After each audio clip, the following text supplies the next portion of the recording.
صلی اللہ علیہ نبی حضرات گرامی، قرآن مجید کی بہت ہی مشہور و معروف آیت کریمہ کی تلاوت سے میں نے خود کو مشرف کیا ہے۔ پروردگار عالم ارشاد فرماتا ہے قد جاءکم من اللہ نور و کتاب مبین، تحقیق کہ تمہاری جانب آ گیا ایک نور اور روشن کتاب۔ مفسرین کرام بیان فرماتے نور سے مراد پیارے آقا صلی اللہ علیہ وسلم کی مبارک ذات ہے، اور کتاب مبین سے مراد قرآن مجید ہے جس کی ہم اور آپ الحمدللہ تلاوت کرتے ہیں۔ پیغمبر اعظم سید عالم صلی اللہ علیہ وسلم کی مکی اور مدنی زندگی اٹھائیں تو پتہ چلے گا مصطفیٰ نے اپنی زندگی میں 4 عمرے کیے اور 1 حج فرمایا۔ آپ نے زندگی کے آخری حصے میں حج فرمایا، جب تک مکے میں تھے آپ نے حج نہیں فرمایا، کیونکہ مکے کی سرزمین پر پیغمبر اعظم سید عالم صلی اللہ تعالی علیہ وسلم نے 13-53 سال کچھ مہینہ گزارا ہے۔ 40 سال تک آپ نے پوری دنیا کے سامنے ہر مذہب و ملت کے سامنے امن اور شانتی کا پیغام پہنچایا ہے۔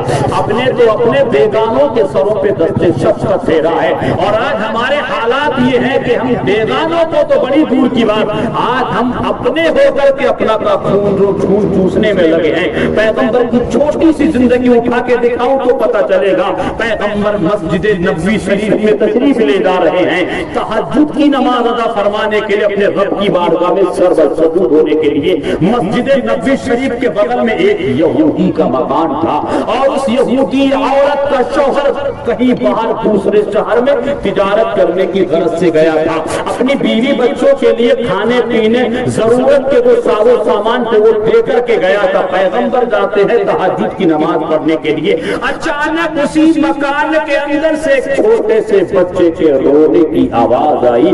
پیغمبر وہیں فوراً رک جاتے ہیں، دستک دیتے ہیں، آواز دیتے ہیں کوئی ہو تو دروازہ کھولے۔ اندر سے جواب آتا ہے کون ہے جو اتنی رات میں دروازے پہ دستک دے رہا ہے، کون ہے جو اتنی رات میں دروازہ کھلوانے کی بات کر رہا ہے؟ پیغمبر فرماتے میں محمد ابن عبداللہ ہوں۔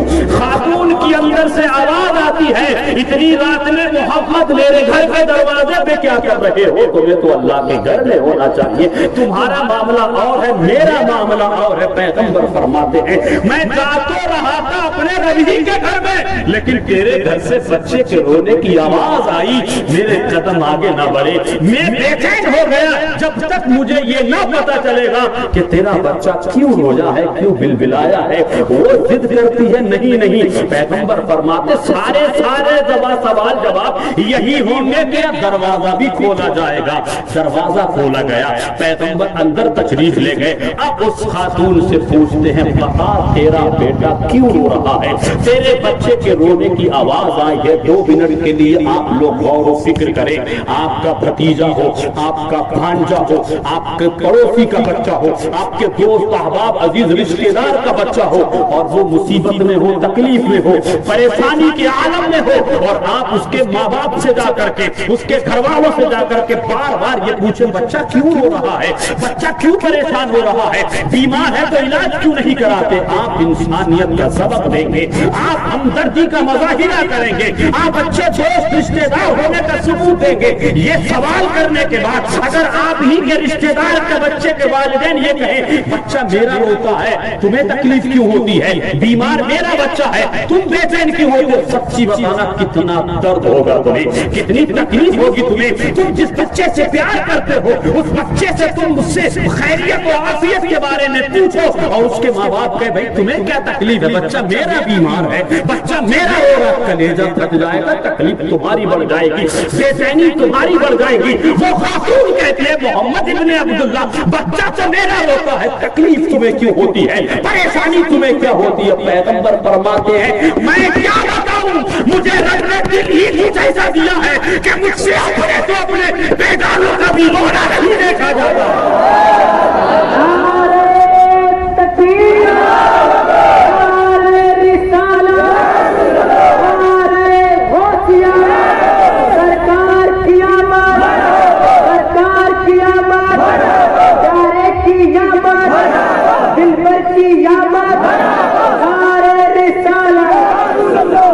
پیغمبر فرماتے ہیں میں کیا کروں، مجھے میرے رب نے دل ہی کچھ ایسا دیا ہے، اپنے تو اپنے بیگانوں کا بھی ڈھونا نہیں دیکھا۔ ایمانداری بتانا، اب تک کی زندگی میں تم نے کتنوں کو رلایا ہے، اب تک کی زندگی میں ڈنڈی مار کے تم نے کتنوں کے ساتھ حق تلفی کی ہے، ایمانداری سے فیصلہ کر لیجئے۔ اب تک تم نے کتنوں کی فصلیں برباد کی ہیں، کتنوں کے حقوق پامال کیے ہیں، کتنوں کی زمینیں چھینی ہیں، کتنوں کے ساتھ بے ایمانی کی ہے۔ اگر تم کلمہ پڑھنے کے بعد یہ سب کچھ کرتے ہو تو مسلمان تو ہو سکتے ہو، لیکن پکے نبی کے وفادار نہیں ہو سکتے۔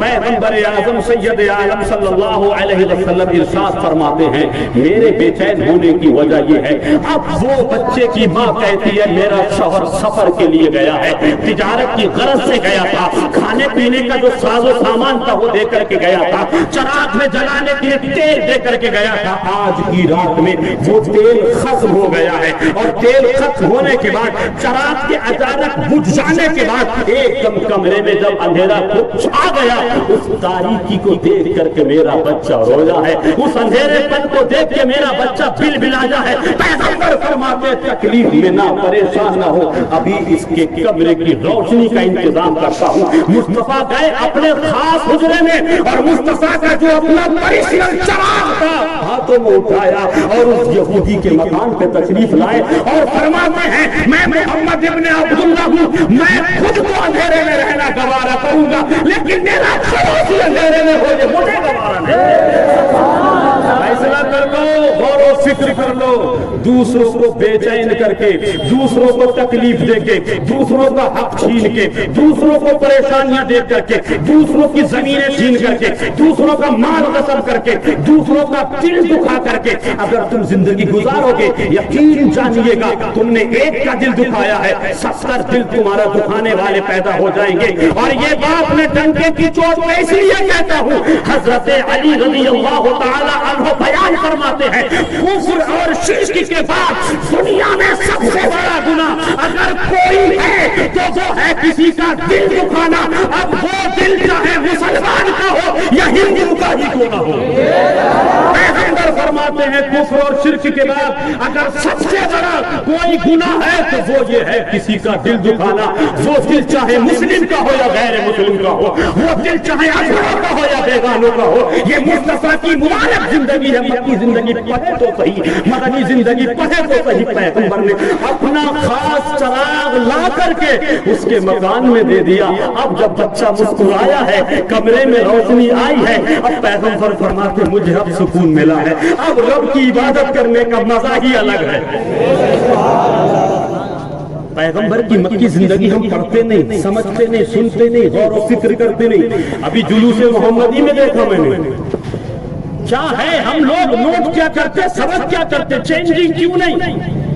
سب جانتے ہیں مسلمان پڑھے لکھے ہو یا ان پڑھ، علماء کی تقریریں سن سن کے اتنا تو سب جان ہی چکے ہیں کہ کھڑے ہو کے پینا اور کھڑے ہو کے کھانا کیسا، سب جان چکے ہیں۔ لیکن یہ کیسا عشق ہے بھائی، ذرا سے فروٹ کے لیے مٹھائی کے، ذرا سے ڈیلے کے لیے مٹھائی کے ایک پیس کے لیے آپ کیسے کھڑے ہو کے کھا رہے ہیں، کیسے کھڑے ہو کے پی رہے ہیں۔ یہ جلوس محمدی کا مقصد، یہ طریقہ صحیح ہے؟ دنیا کی ساری نظریں تمہارے اوپر ہیں، تم اس کا جلوس نکال رہے ہو، جو اٹھ کے جو بیٹھ کے کھائے بیٹھ کے پینا پسند کرے، اور تم کھڑے ہو کے کھا رہے ہو، کھڑے ہو کے پی رہے ہو۔ دنیا کو کیا سبق دینا چاہتے ہو، کیا سبق دینا چاہتے ہو؟ جلوس محمدی میں آنے کا مطلب یہ نہیں کہ نعرہ لگایا واہ واہ کی بات ختم، نہیں۔ جلوس محمدی کا اصل اور واحد مقصد صرف اور صرف یہ ہونا چاہیے کہ مصطفیٰ کی بتائی ہوئی زندگی پر عمل ہونا چاہیے، مصطفیٰ کی بتائی زندگی پر عمل ہونا چاہیے، تب کہیں جا کر کے کامیابی کا خواب دیکھنے کا ارادہ کیجئے۔ دن کے اجالے میں کھلم کھلا شریعت کی دھجیاں اڑائیں گے تو پھر آپ خود فیصلہ کر لیجئے آپ کا حال کیا ہوگا یا کیا ہونے والا ہے۔ میں نے جو آیت کریمہ پڑھی ہے، وقت زیادہ ہو رہا ہے، بات لمبی نہیں کرنا ہے۔ قد جاءکم من اللہ نور و کتاب مبین، پیغمبر اپنی زندگی کا پہلا اور آخری حج کرنے تشریف لے جا رہے ہیں، اور اس وقت آپ کے ساتھ میں 1,24,000 یا 2,24,000 کم و بیش صحابہ کی جماعت تھی۔ تب حضرت جبریل امین یہ آیت کریمہ لے کے آ رہے ہیں، اس کو آیت میلاد بھی کہتے ہیں۔ اس آیت کریمہ کو آیت میلاد بھی کہتے ہیں۔ ایک سوال یہ پیدا ہوتا ہے جب نبی حج کے لیے جا رہے ہیں تو اللہ کی طرف سے فرمان حج کے تعلق سے آنا چاہیے نا، مینا میں کیا کرنا ہے، مزدلفہ میں کیا کرنا ہے، جمروں پہ کنکریاں کیسے مارنا ہے، سعی کیسے کرنا ہے، عرفات میں کیا کرنا ہے، صفا میں کیا کرنا ہے، مروہ، یہ آنا چاہیے نا۔ لیکن حج کے تعلق سے رب کی طرف سے جبریل یہ پیغام لے کے نہیں آیا، کیا لائے قد جاءکم من اللہ نور و کتاب مبین، جبکہ میری تمہاری عقل یہ کہتی ہے، عقل یہ کہتی ہے کہ جب حج میں جاؤ تو حج کے ہی فرامین ہونا چاہیے، حج کا بھی ارشاد ہونا چاہیے، مگر نہیں، گویا کہ مفسرین کرام بیان فرماتے گویا کہ آیت میلاد حج کے موقع پر نازل کرنے کا مطلب یہ ہے حج کرنے والوں، نمازیں پڑھنے والوں، رمضان کے روزے رکھنے والوں، حج اور زکوٰۃ ادا کرنے والوں، حج، زکوٰۃ، صدقہ، فطرہ، خیرات، نماز، روزہ بعد میں، پہلے یہ بتاؤ میلاد کے بارے میں کیا خیال ہے، پہلے یہ بتاؤ میلاد کے بارے میں تمہارا کیا مسلک ہے۔ اگر میلاد کا انکار کر کے مکے میں گئے، مدینے میں گئے، عمرہ کیا، حج کیا، مصطفیٰ کی میلاد کا انکار کر کے، مصطفیٰ کی میلاد کی اہمیت کو گھٹا کر کے حج کیا، عمرہ کیا، رمضان کے روزے رکھے، نماز، روزہ، حج، زکوٰۃ، یعنی اسلام کے جتنے فرائض و واجبات آپ نے کہے، میلاد کا انکار کر کے، تو پھر تمہاری نمازوں کا کوئی اعتبار نہیں، تمہارے روزے اور حج زکوٰۃ کا کوئی اعتبار نہیں۔ اب حج اس کا قبول ہوگا جو مصطفیٰ کا میلاد منائے گا، رمضان کے روزے اس کا قبول ہوگا جو مصطفیٰ کا میلاد منائے گا، نماز اس کی قبول ہوگی جو مصطفیٰ کا میلاد منائے گا۔ ہم خوش نصیب ہیں کہ الحمدللہ ہندوستان میں رہے تو بھی میلاد شریف پڑھیں گے انشاءاللہ، اور نبی کا کرم ہو گیا اور مدینے پہنچ گئے تو وہاں بھی جالیوں کے سامنے مصطفیٰ کا میلاد پڑھیں گے، کیونکہ نماز، روزہ، حج، زکوٰۃ یعنی اسلام کے جتنے فرائض واجبات، میں کہتا ہوں ساری کائنات کو جو وجود ملا ہے مصطفیٰ کے میلاد سے ملا ہے۔ قد جاءکم من اللہ نور و کتاب مبین، تحقیق کے تمہاری جانب آ گیا اللہ کا ایک نور اور روشن کتاب۔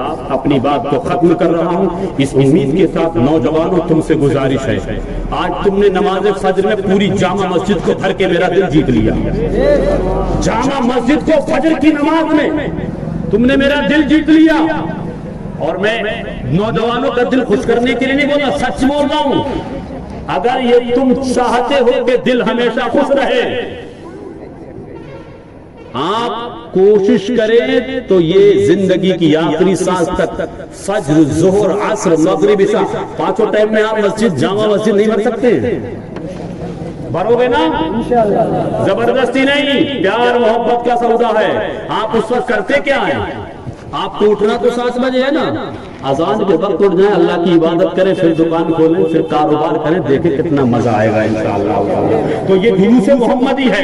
نوجوانوں اپنے اندر سدھار پیدا کرو، نوجوانوں لباس وہ پہنو جو مصطفیٰ کو پسند ہو، کھانا پینا وہ کرو جو مصطفیٰ کو پسند ہو۔ مسلمان نوجوانوں میں ایک بیماری پھیلتی جا رہی بڑی تیز ہے، ٹیٹو بنوانے کی، جس کے وہ ٹیٹو بنوا پڑا۔ بھائی بتایا کس نے تمہیں یہ؟ کس کو اپنا آئیڈیل بنا رہے ہو؟ کس کے طور طریقے اپنا رہے ہو؟ کس نے کہا تم سے کہ یہ سب کچھ بناؤ؟ تم سے تو صرف اتنا ہی کہا گیا تھا، لَقَدْ كَانَ لَكُمْ فِي رَسُولِ اللَّهِ أُسْوَةٌ حَسَنَةٌ، تم اپنے پیارے حبیب صلی اللہ علیہ وسلم کے اسوہ حسنہ پر عمل کرو۔ تم سے ٹیٹو بنانے کے لیے کس نے کہا؟ تم سے بالیاں پہننے کے لیے کس نے کہا؟ تم سے کان چھڑوانے کے لیے کس نے کہا؟ یہ سب ناجائز اور حرام ہے۔ کیا مطلب ہے جلوس محمدی کا؟ کیا مطلب ہے مصطفیٰ کے میلاد منانے کا، رچانے کا، بسانے کا، سجانے کا؟ ہمارے اندر یہ کنفیوژن نہیں ہونا چاہیے کہ ہم آپ کو دیکھ کے کیا بولیں، گڈ مارننگ بولیں کہ سلام بولیں، کیونکہ آپ کو دیکھ کے ہمیں یقین ہو کہ مسلمان کا بچہ ہے۔ اب نئے امام صاحب کے لیے کہیں بھی چلا جائے کنفیوژن تو ہوگی، تو شکلیں، صورتیں، لباس، گفتار، کردار، کیریکٹر، اٹھنا بیٹھنا، سونا جاگنا، سماجی اعتبار سے رہنے سہنے سے بھی یہ پتہ چلے کہ مصطفیٰ کے غلام کا شہزادہ۔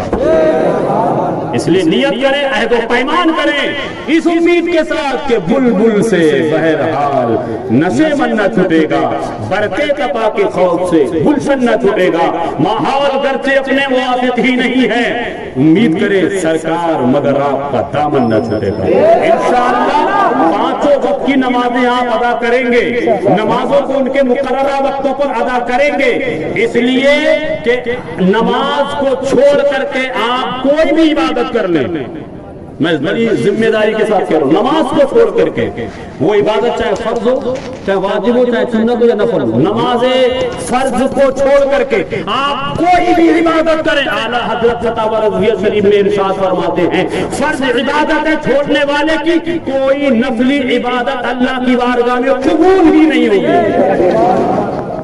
تو اس لیے جو چھوٹے چھوٹے عمل ہیں، چھوٹی چھوٹی عبادتیں ہیں، چھوٹی چھوٹی نیکیاں ہیں، ان کو بھی کیجئے، لیکن سب سے بڑی عبادت، سب سے بڑی نیکی، سب سے بڑا عمل نماز پنجگانہ ہے، اس کو آپ مضبوطی کے ساتھ، پابندی کے ساتھ الحمدللہ مسجدوں میں جا کر کے اپنی اپنی نمازیں جماعت کے ساتھ ادا کریں، اور صرف آپ ہی نہیں، اپنے گھروں میں آئیں، بہن بیٹیوں سے کہیں، ماں بہنوں سے بھی کہیں، ہم مسجد میں اللہ کی بارگاہ میں سر جھکانے جا رہے ہیں، تم مصلی ڈالو، تم گھر میں نمازوں کا اہتمام کرو۔